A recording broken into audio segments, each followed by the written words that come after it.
Sa mga nakaranas na para bang mukha siyang opa? Para ba siyang Ewing? So, hindi mo malaman kung minsan nakakalito. So, tingnan natin ang hiwaga ng mga markings na to. So, kung gusto mo malaman yan, panoorin mo to.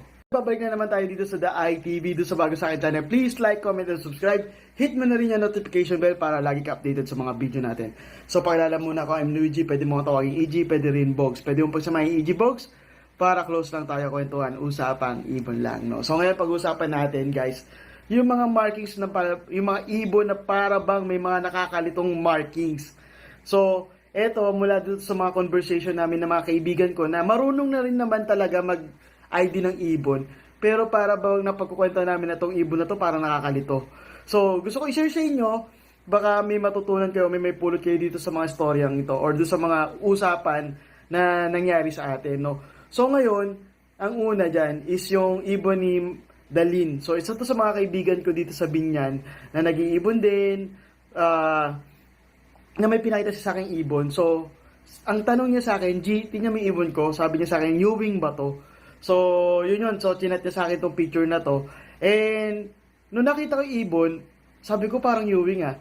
Kaso medyo nagdududa ako. Kasi nga, ang kulay ng pagka-Ewing niya is hindi siya dilaw na dilaw.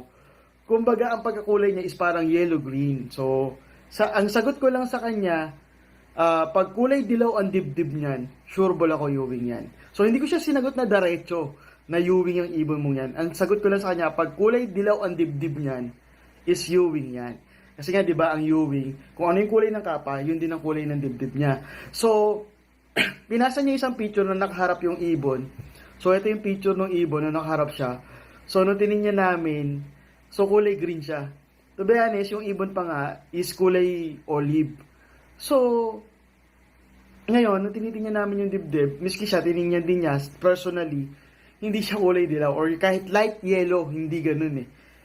Green pa rin talaga siya or olive pa din talaga yung kulay ng dibdib niya. So, ang sabi namin, so, ang sagot ko talaga sa kanya, kung ganun talaga, hindi talaga kulay dilaw, is hindi siya Ewing, negative sa Ewing.